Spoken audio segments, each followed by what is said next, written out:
T minus 1 minute.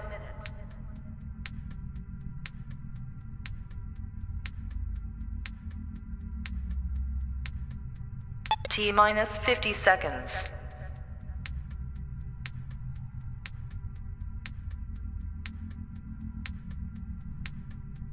T minus 40 seconds.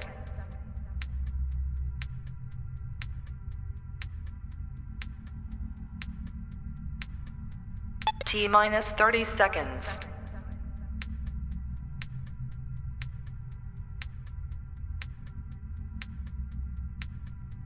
T minus 20 seconds.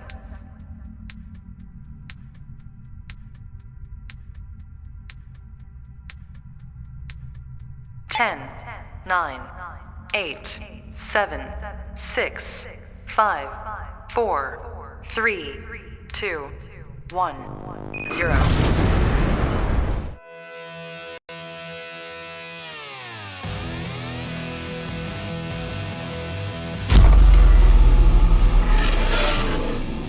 Hello everyone, hubba, hubba, hubba, as Rush Limbaugh used to say. I'm Graham Ledger, coming to you live on the Ledger Report. If there's any kind of audio issue, if there's any kind of video issue, please let me know.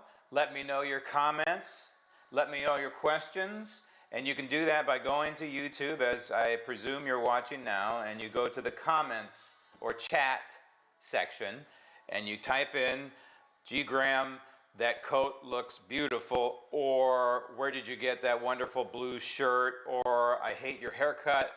I don't know where you're getting your haircut." I'm having the darndest time trying to find a barber. That's all I can say right now.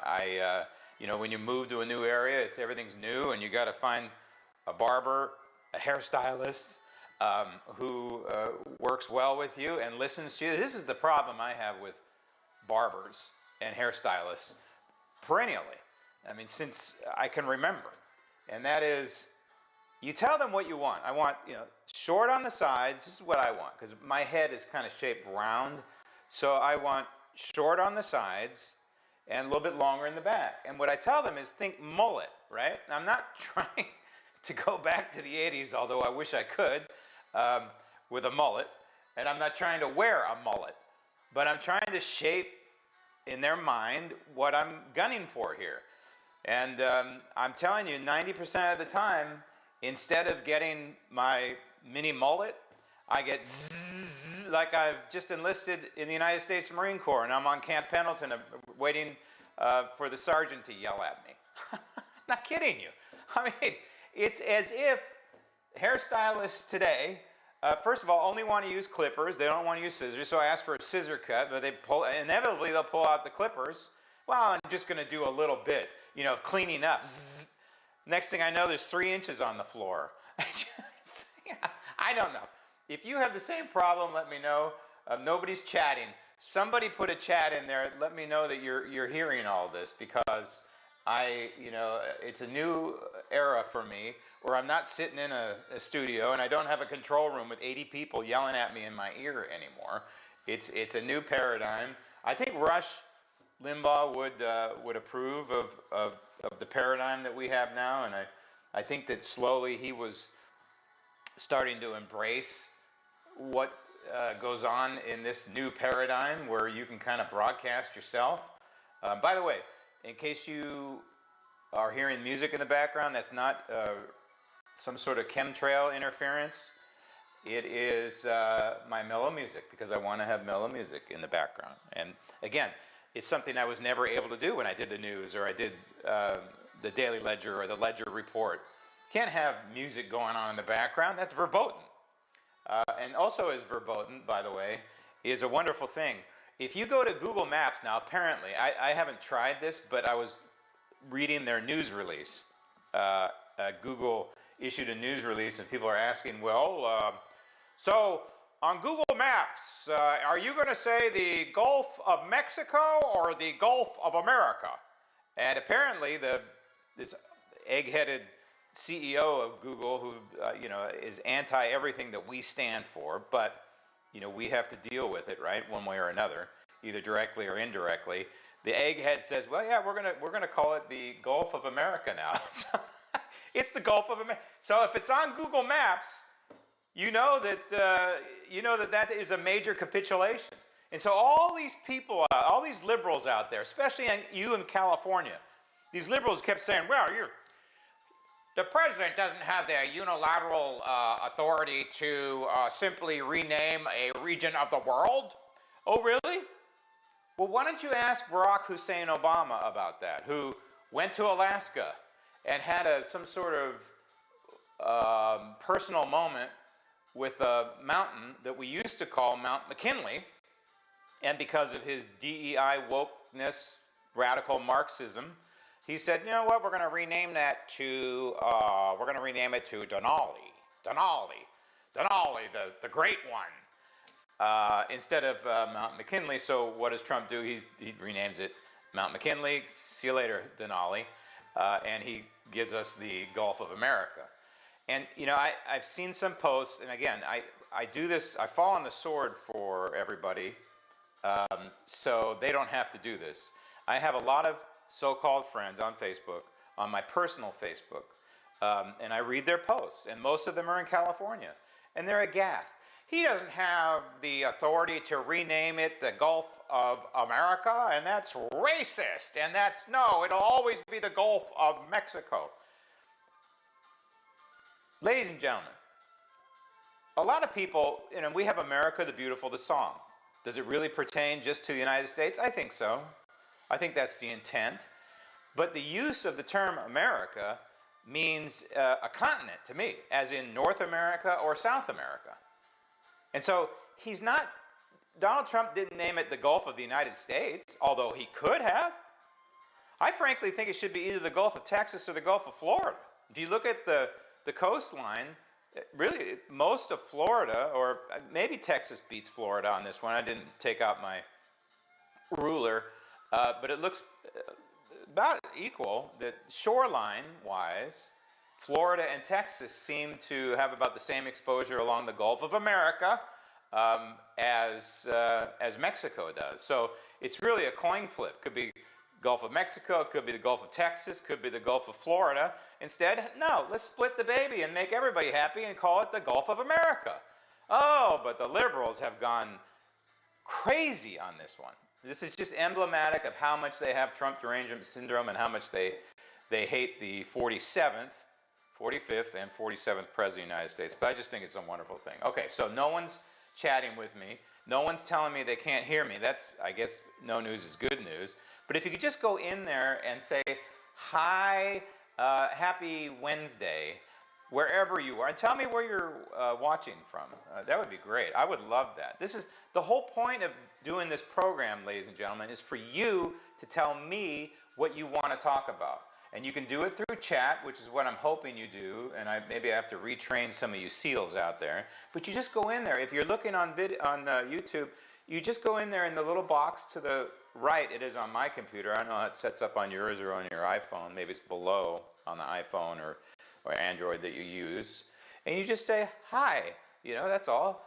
It's not that big a deal. They're not gonna trace you and put your firstborn in some sort of cyber prison. But the other way to get a hold of me is Graham Ledger 411, Graham Ledger 411 at gmail.com. And I have a whole bunch of emails that I'm going to get to with people in advance sending me information. But on the table today, we've got a lot going on.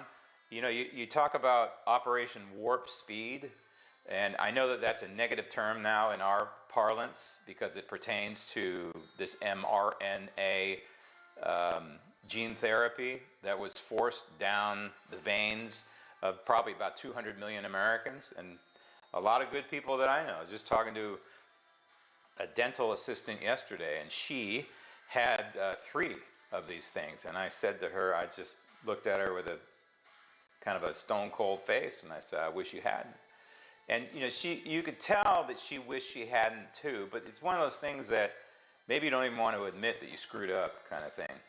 But Operation Warp Speed now is Donald Trump and what he's doing through executive orders. And it's a wonderful thing. It's a great thing. It's a spike in the football thing. But it's a lot like when your house needs structural repairs and you put paint on it. It looks nice and it makes you feel better, but you know behind those exterior walls you've got some structural problems that you have to address to fix it permanently. Okay, you got some dry rot, you got some termites, and you paint your house. Looks good, and it forever, or at least for a few years, is going to look good, but you know deep down inside you got a problem. Brush your teeth every night, but you got a cavity. Yeah, it's great to clean your teeth, and you know, at the moment it's great, but you know that cavity is in there molesting your tooth, and you got to do something about it. This is the same thing with our government, and it's the same thing with executive orders. It's why I believe executive orders should be outlawed, should be unconstitutional. But be that as it may, these are the rules we're playing by now. And Donald Trump is doing a wonderful thing. I'm not trying to be a wet blanket. I'm not.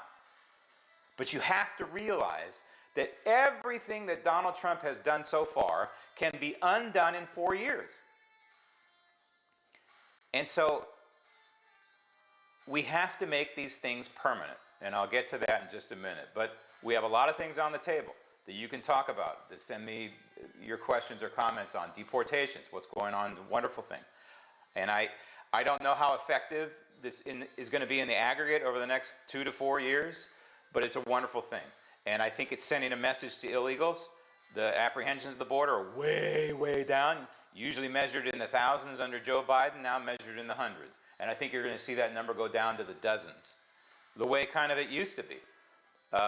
When I did the news in San Diego, it was measured in dozens and sometimes hundreds, but never in the thousands, never. Even in the most active sector, which used to be the San Diego Tijuana sector until they built a wall there. Miraculously, the numbers dropped to near zero. When did they build the wall? Not under Trump, but under a guy named Bill Clinton and Janet Reno. They built a wall from the ocean about 15 miles just past the Tijuana airport. And apprehensions in that sector used to be the most active, went to near nil. And then they beefed up the border, and there's probably, there's holes in the fence, but big deal. Those holes should be either plugged up, and I've seen them, I've been down there, or they can be manned and say, you know what, you point your M16 at these people and you say, you better turn around. And that's why we got the troops down at the border. So we got deportations, we got the federal employee buyout. There's another one they're going apoplectic over. I was listening to CNBC today. Why do you have a problem with employee buyouts on the federal government? We do that all the time in the private sector. I would love somebody to come to me and say, hey, I'll buy you out of your house. Here's your cash. You know, it's called what we do in this country. Yeah, it's a form of capitalism. And it's a great way to get rid of dead wood. It's a great way to reduce the labor force by, I think they're shooting for 10%. God bless them. Birthright citizenship, huge. I even hate saying that term because it doesn't exist. That's on the table. The freezing of the grants and loans, I love it. I love it. Gulf of America, as I mentioned at the top, and Google Maps, your questions, comments, anything you want to talk about. Again, hit me on the chat, please. I know there's people out there watching. I can see you, sort of. Or send me an email at grahamledger411, grahamledger411 @gmail.com, and I will talk to you about it. Where I'm going with this temporary fix, and again, Grammy is not trying to be a wet blanket here, okay? Grammy has always been a realist, and I've always been truthful with you. And I love what Donald Trump is doing, and I support him 100%, okay? But there has to be a way to make what he's doing permanent. For example, the process of fixing the border, or the process of cutting the size and scope of government, or the promise that Donald Trump has made about returning education to the states. Yes, it's exactly what we should do. We need to return education to the states. And he's doing it, and I think he's doing it kind of piece by piece. But again, as long as the Department of Education exists, then Gavin Newsom, God forbid, in 2028 or what have you, whatever next Democrat president there's going to be, and there is going to be another Democrat president, they can bloat the Department of Education and use it as a weapon again. And we know that the Democrats weaponize these departments and say, hey, state, if you don't do X, Y, and Z, we're not going to give you this money. And that's not what the framers intended. So there's got to be a way to make this kind of stuff permanent. And by the way, the Ledger Register, if you go to grahamledger.com, which you can after the show, don't worry about it right now, but go to grahamledger.com and answer the question, will President Trump be able to permanently reduce the size and scope of the federal government? He's got to have Congress on this one. This is the only way. So this is where Congress comes in. I don't know what in the hell Congress has been doing. I know they had a retreat with Donald Trump, and I know they're talking about budgetary issues. Yeah, it all in the end comes down to budgetary issues, but you've also got to get practical. In this retreat, was anybody talking about shutting down and eliminating the Department of Education? Was anybody talking about eliminating the Department of Energy? Was anybody talking about eliminating the EPA? Was anybody talking about eliminating the ATF? Did any of those discussions come up? I pray that they did, but this is a congressional thing, okay? Donald Trump cannot eliminate the ATF. Only Congress can, because Congress created it. Donald Trump cannot eliminate the Department of Energy. Only Congress can, because Congress created it. Donald Trump cannot eliminate the Department of Education, and on and on and on. So Congress, if you want to know what we do next, it's now, the ball is in Congress's court.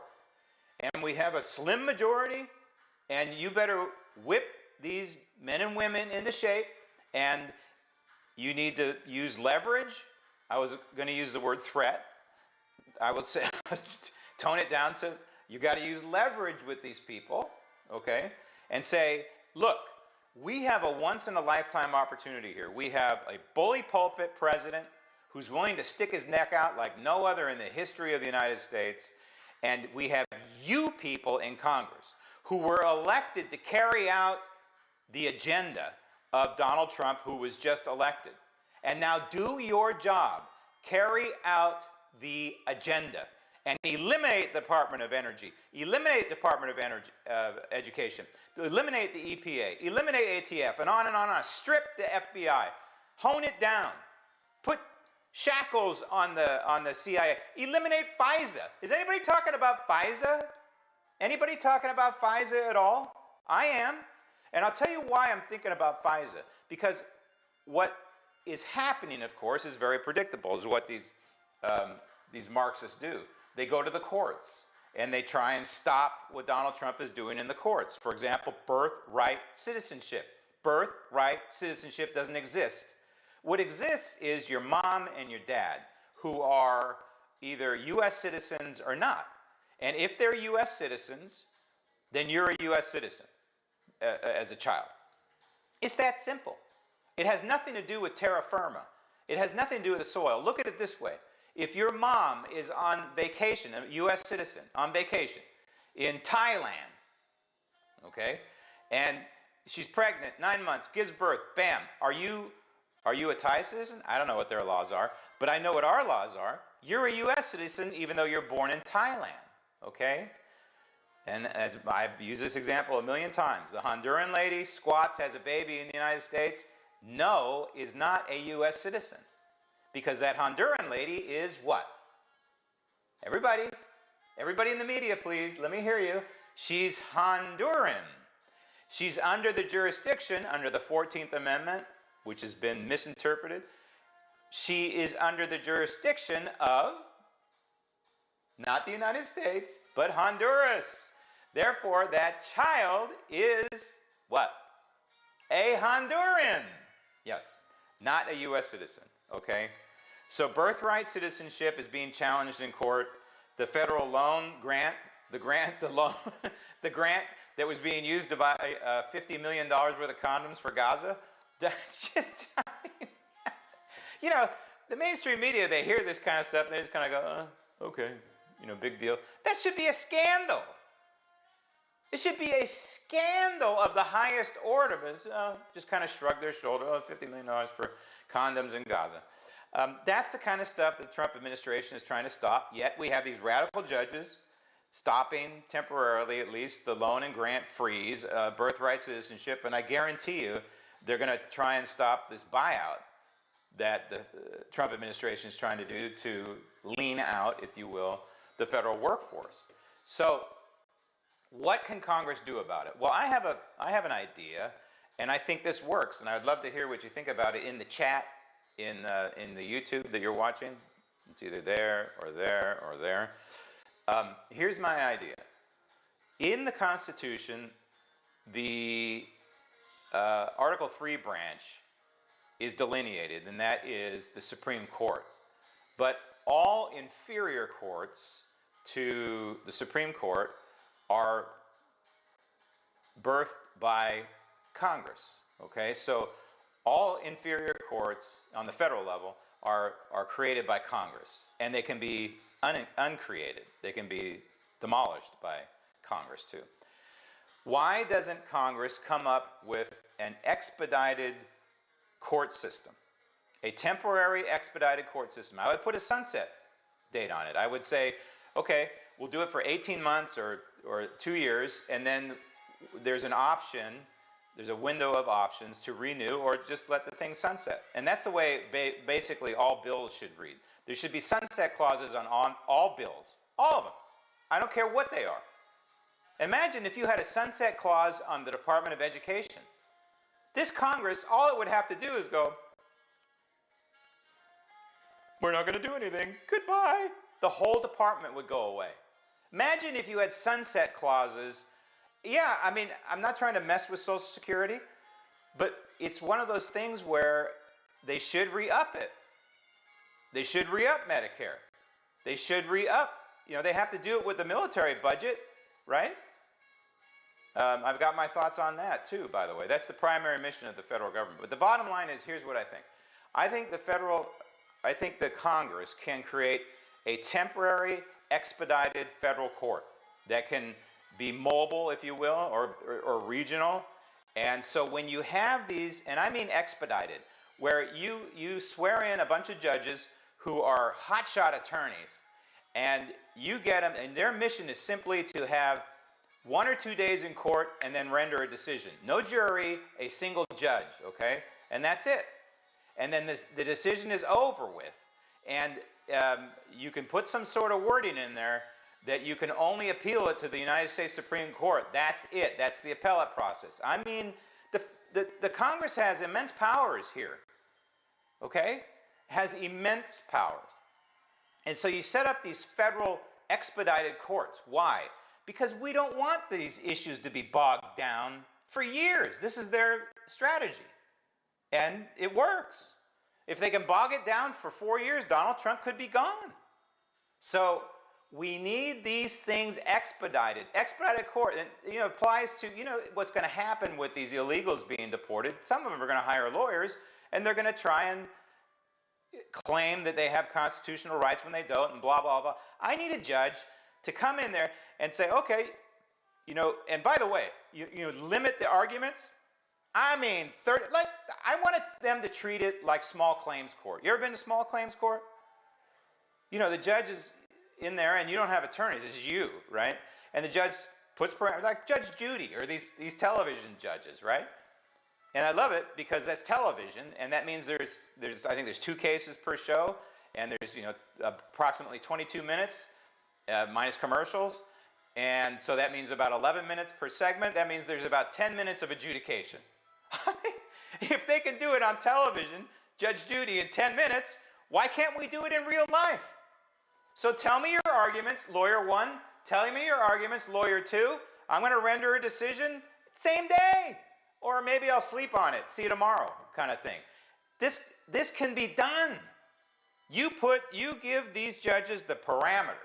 And these attorneys are going to lose their minds, by the way. They will lose their minds over this. And you talk about less attorney costs. Heck, I think we ought to do that maybe on all courts, if you think about it. Why do these cases drag out for months and months? I don't know. But the bottom line is, Congress can create an expedited court to handle this situation. Why not? Why not? One last thing I want to say before I hit some of the emails.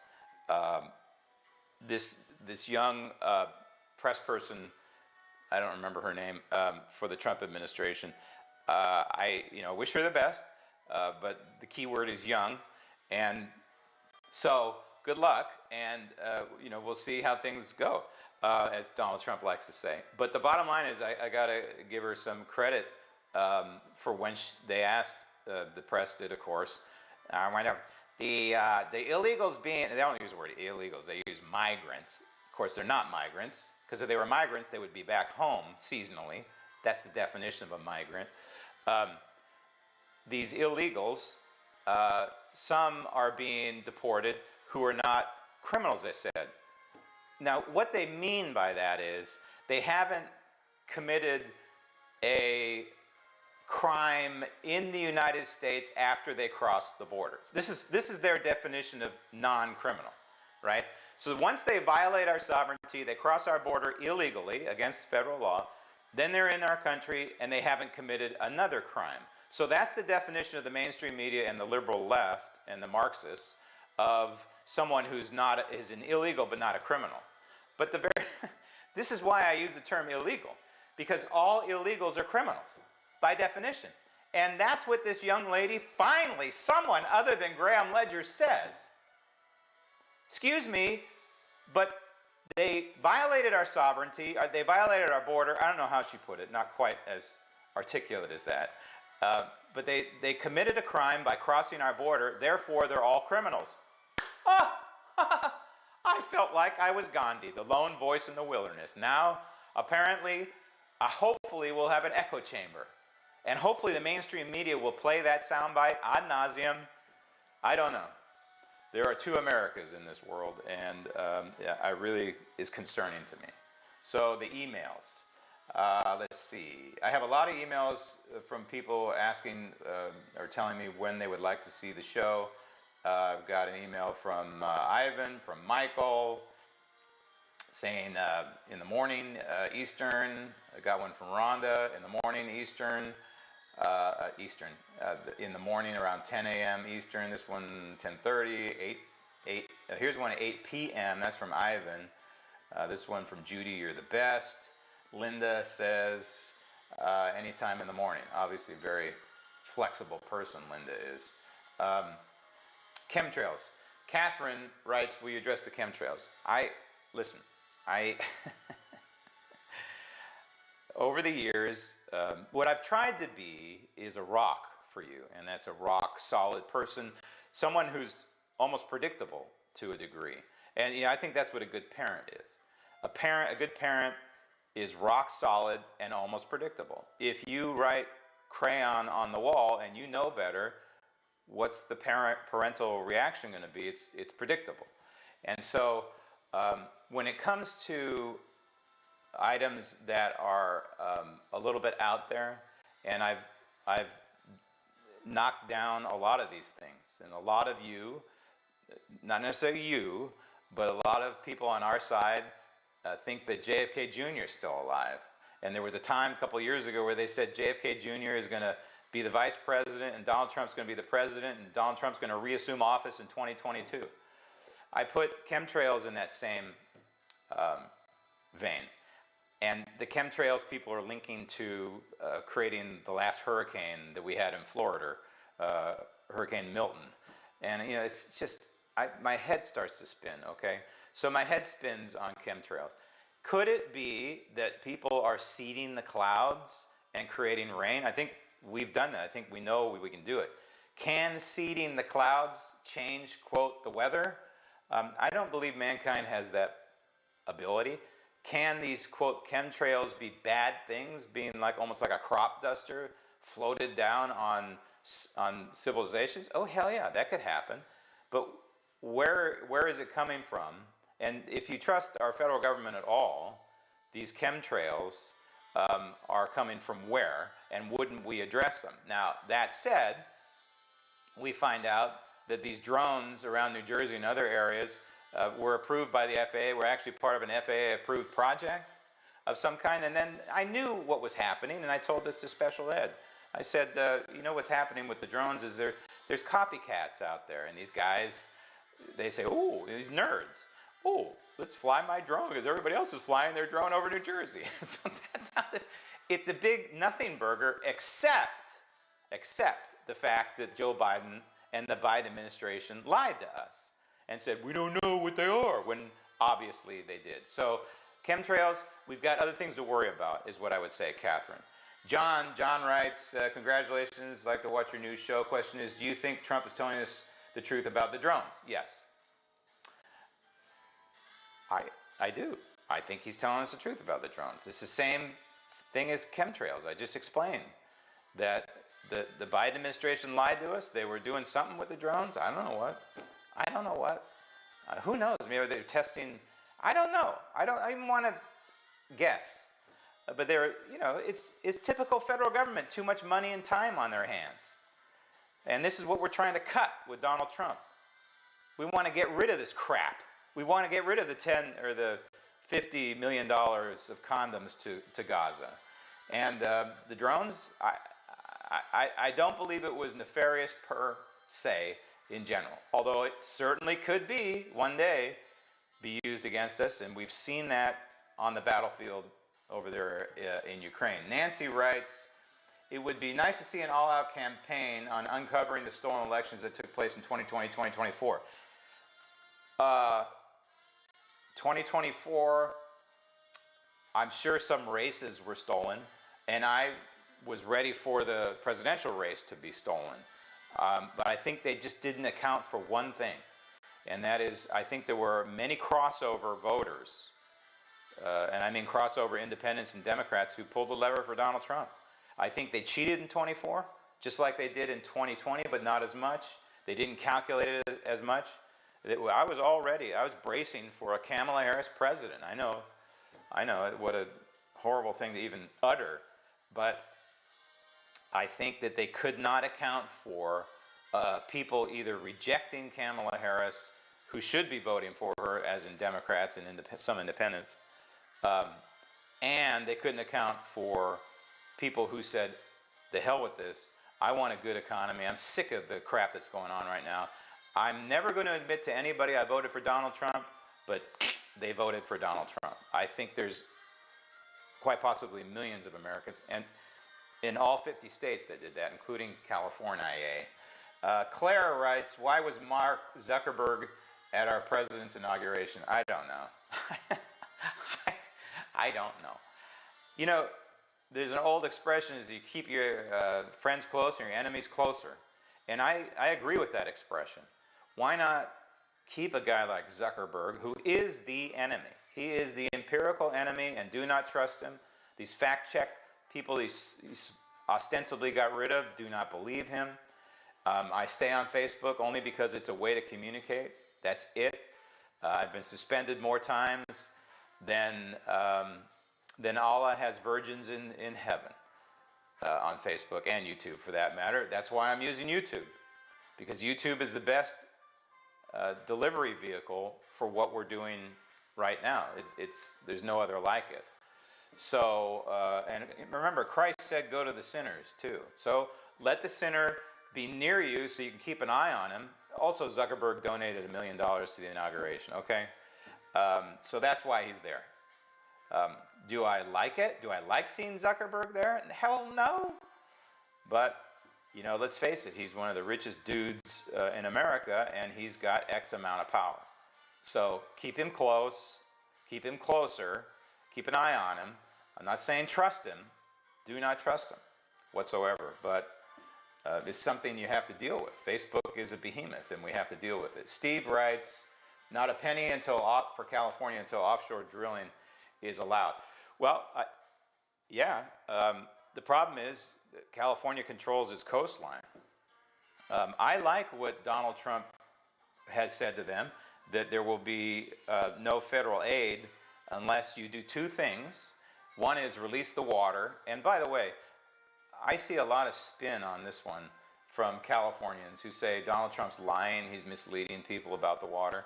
No, he's not. There are giant spigots, if you will, dams. I'm blanking on the name. There's a word for it where you can divert water by turning a lever.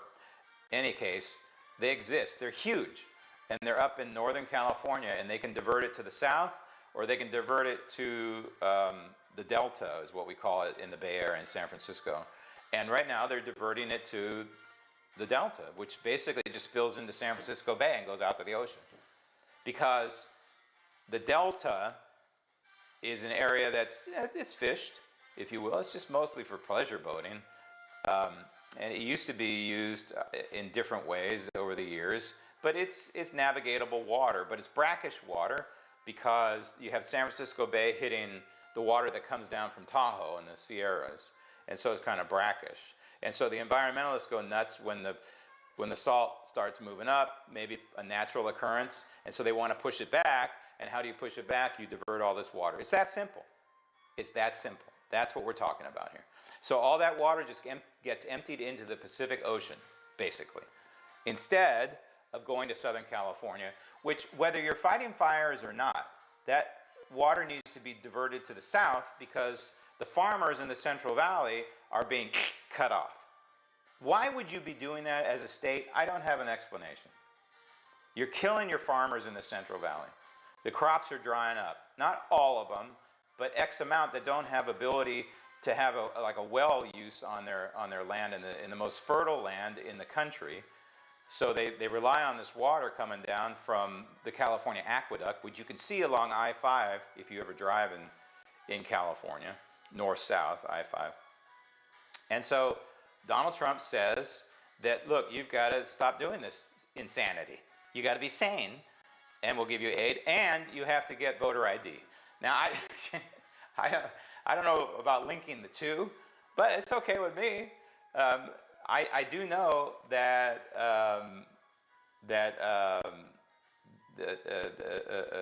voter ID is illegal, and asking somebody to show their ID is illegal in California, and they will prosecute you in some counties if you ask for voter ID.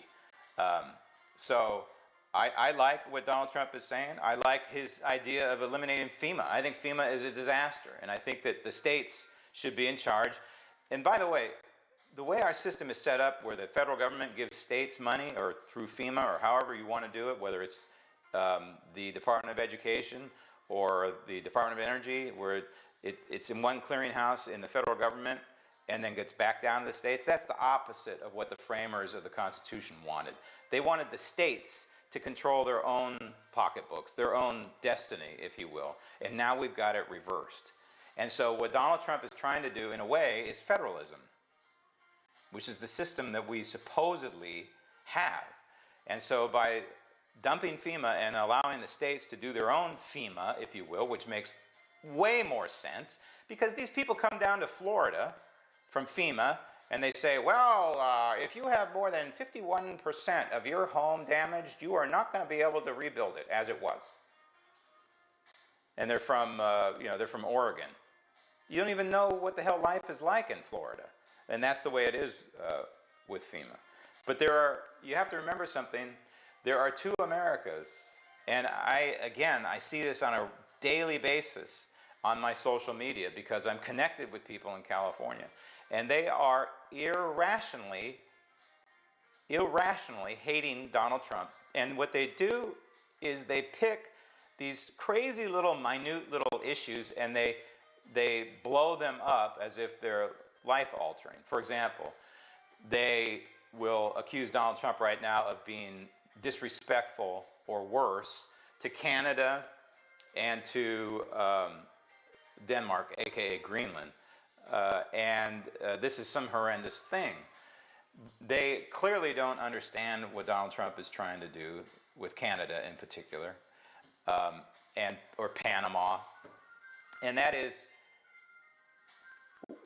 first of all, work in the best interest of the United States instead of the opposite, And second of all, create leverage to get what is best for the United States, not just to get what Donald Trump wants. This is not about Donald Trump's ego.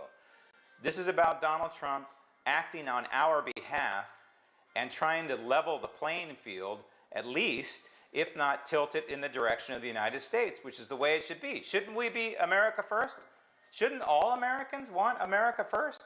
Apparently they don't. And so when I say there are two Americas, there are people living in a bubble in California who don't get the news that you and I get, who don't get the information that you and I get. And so they live in this alternate universe of just this little slivers of news, and it comes from the mainstream media. The mainstream media in San Diego or Los Angeles or San Francisco will harp on these little things. Here's another example. They'll show locally, they'll find some Honduran woman or Guatemalan, and she's crying because her family member was deported. And it's a horrible thing because she's crying. That's what they report. Instead of stepping back, looking at the big picture and saying, hey, you know what? If we deport all these illegals, who are all criminals, guess what the housing problem in this country may alleviate? Did you ever think about that? That these illegals have to live somewhere, right? And that means that Americans are not living in the places where they're living.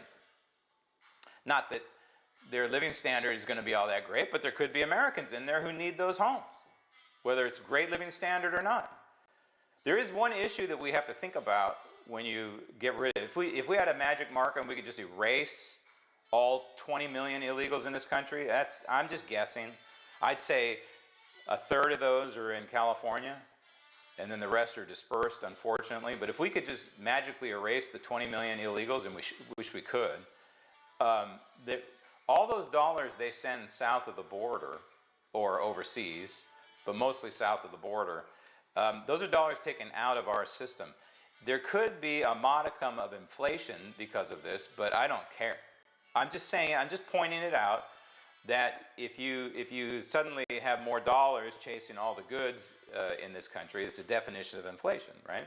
Too many dollars chasing too few goods. I think you could have some of that going on, but it really won't happen all at once.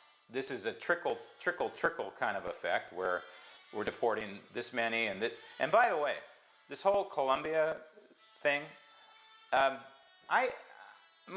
my thought on this, dating years ago, was this is not even Colombia's responsibility. This is Mexico. It's all on Mexico. Why do I say that? Because most of these people had to traverse both Mexico's southern border and northern border in order to penetrate and violate our border. You see where I'm going with this? Mexico bears the brunt of responsibility for virtually every illegal in this country. So in my mind, what we do is don't waste your time on an airplane. Stick them on a bus. You know those big white buses or gray buses, those government buses, you know they're government buses with the windows all darkened out? Stick them on buses southbound, straight through either Texas or California, and just keep going to a designated location that you're going to tell them where it is. Say it's north of Mexico City. Keep on going. You're down there. You're going down there. And you're going to keep buses going until you have all the illegals gone. And that's what they did in 1954 under Operation Wetback. Why can't we do that again? The hell with airplanes. I don't want to waste my money on them. They violated our sovereignty. Stick them on a bus and handcuff them, whatever you need to do. Make sure there's a marshal or two on board with guns and say, hola, hasta la bye-bye, okay? And you're going somewhere into Mexico, and we're going to let you, and then Mexico, you deal with it. And if our border is secure, then we don't have to worry about them returning. Because there's always that fear, of course, they could just turn around and come back. But if we secure our border the way I think it's being secured now, with our troops down there and the wall, and active patrols and proactive patrols, then I think that it would work.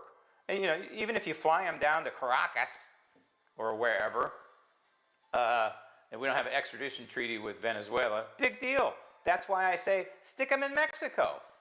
Let them deal with it. This is their problem. They let them through. Their civ let them through into our country. So I say put them on buses. The heck with it all. I don't know why nobody's chatting with me. I know there are people watching.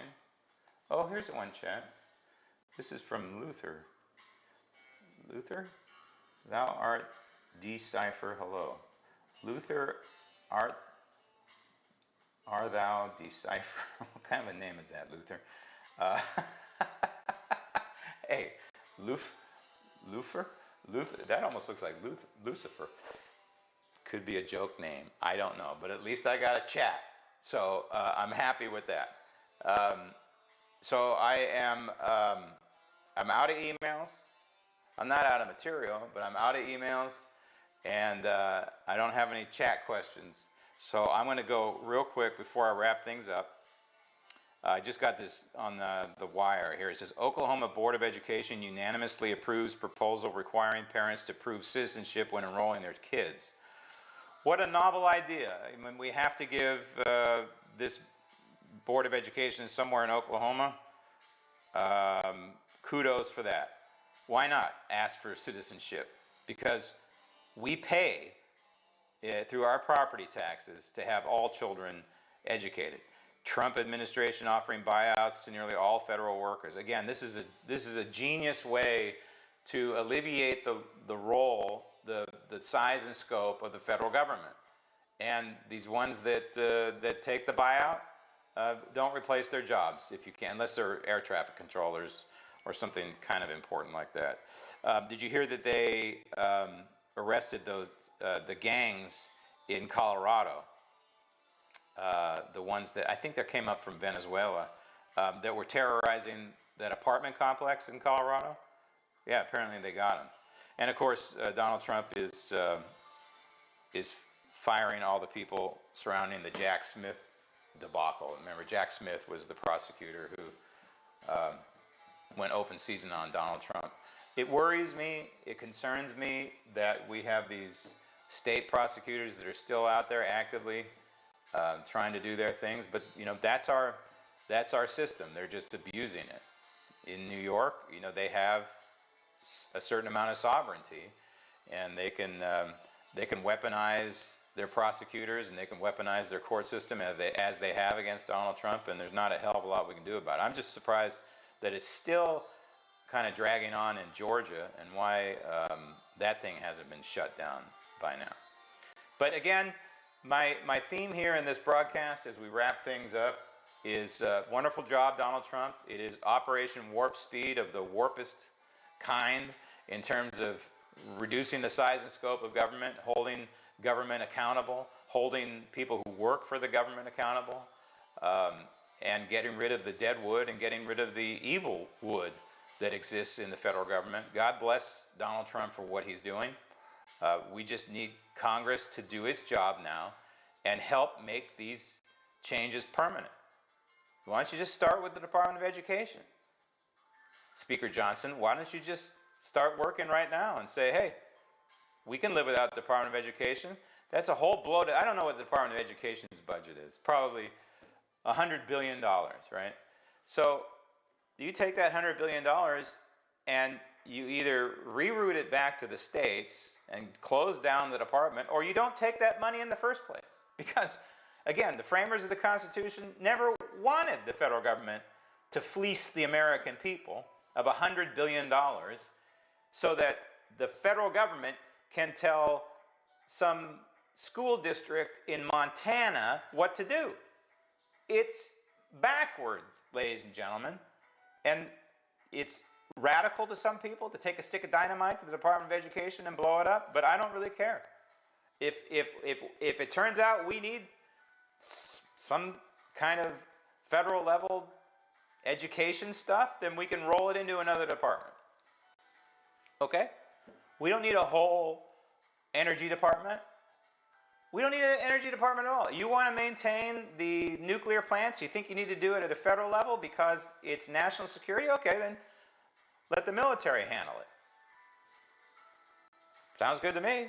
If they're federal assets and they're, they're potentially a target and a threat, then let the military. I mean, there's simple solutions to everything.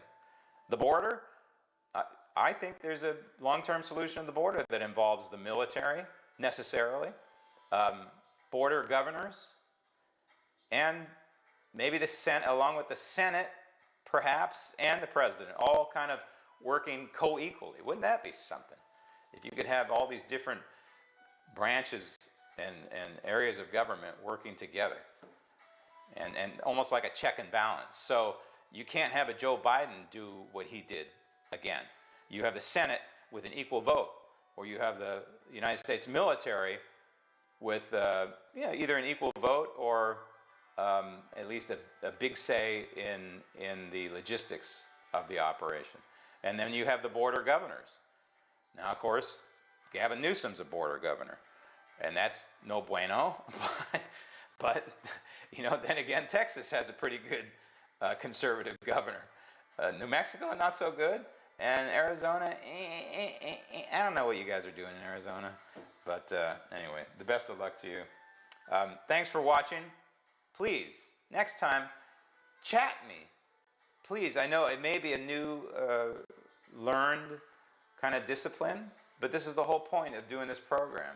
And I'm not going to keep doing it live unless I get some interaction here. I mean, I'm liable to call special ed. I'm that desperate right now. I want to hear from you. That's the whole reason I'm doing this. Send me the emails at grahamledger411@gmail.com. That's great. But I want to hear from you, and I want to hear from you if we can live, because I've always wanted this live interaction that I've frankly never had.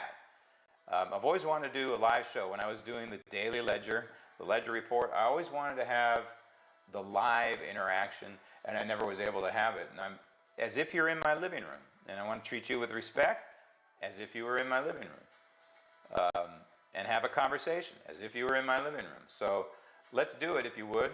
And remember, even when I'm wrong, I'm right, and evil can only prevail when good is silent.